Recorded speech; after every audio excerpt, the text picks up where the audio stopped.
Assalamualaikum warahmatullahi wabarakatuh. Halo anak-anak kelas 7, ketemu lagi dengan Bu Yus dalam pelajaran IPA, Ilmu Pengetahuan Alam. Ya anak-anak, jangan lupa diambil bukunya ya. Kali ini Bu Yus akan menjelaskan tentang ciri-ciri makhluk hidup.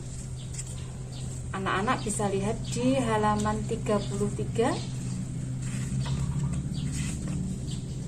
Nah, di halaman 33 bisa anak-anak lihat di situ ada orang-orang bermain bola, ya, bergerak berlari di lapangan, dan di sampingnya ada robot. Persamaannya apa, anak? Sama-sama bergerak. Tetapi bedanya kalau orang ini bisa bernafas, butuh makan, bisa tumbuh. Kalau robot nggak bisa, karena robot tidak memiliki ciri-ciri yang dimiliki orang, maka robot ini disebut dengan makhluk tak hidup atau benda mati.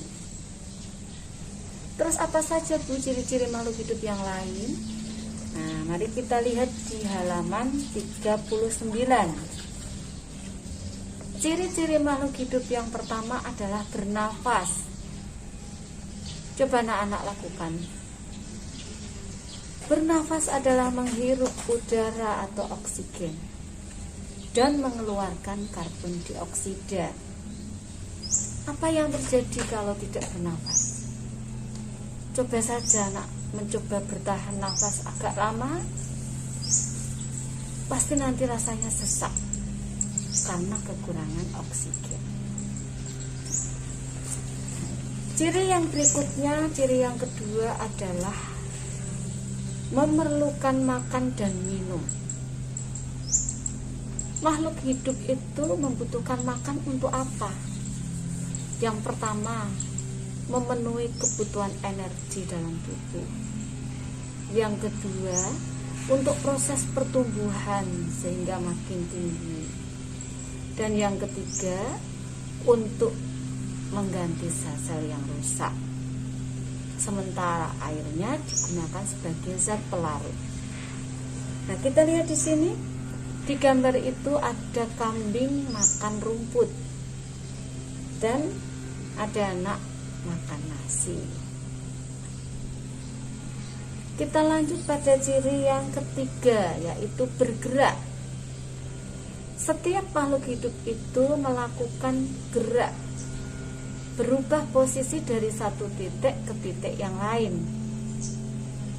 Cara bergerak dan alat yang digunakan masing-masing makhluk hidup berbeda. Contoh, burung terbang menggunakan sayap, ikan berenang menggunakan sirip, harimau berlari menggunakan kaki. Nah, di sini kita lihat ini ada anak kecil berlari-lari, dia menggunakan kaki. Yang sampingnya ada anak berenang, dia menggerakkan tangan dan kakinya sehingga bisa melaju dari satu titik ke titik yang lain. Itu ciri bergerak. Nah, ciri yang keempat itu tumbuh dan berkembang. Jadi makhluk hidup itu tumbuh. Sekarang kalian mungkin masih ingat waktu kecil tingginya seberapa, sekarang udah berapa? Apakah langsung sebesar ini? Enggak kan? Jadi kalau kalian mengingat dari mulai bayi, terus jadi anak-anak, terus sekarang remaja, terus nanti dewasa, tua, nah ini mengalami proses pertumbuhan, yaitu penambahan volume sel makin tinggi dan makin besar. Hewan juga sama. Di sini ada metamorfosis kupu atau pertumbuhan kupu, dimulai dari telur, ulat, kepompong, kupu-kupu, ya kan? Jadi ini mengalami daun berputar. Ternyata kalian sudah belajar IPA. Telur berkembang jadi ulat, ulat berkembang jadi kepompong, kepompong berkembang jadi kupu, dan kembali lagi seperti itu. Ciri makhluk hidup yang kelima adalah berkembang biak atau reproduksi. Untuk apa, Bu? Reproduksi itu untuk melestarikan jenisnya agar tidak punah.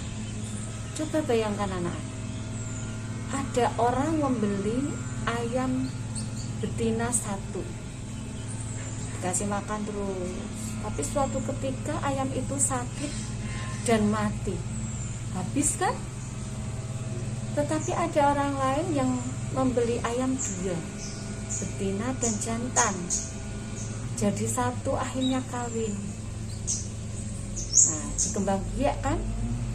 Telur, telurnya netes jadi anak ayam bertelur terus. Akhirnya kalaupun nanti yang betina awal tadi mati, masih ada anak-anaknya, melestarikan jenisnya agar tidak punah. Begitu juga yang ada di gambar 41. Ini ada ibu menggendong bayi, melahirkan, itu berkembang biak ya, melestarikan jenisnya agar tidak punah.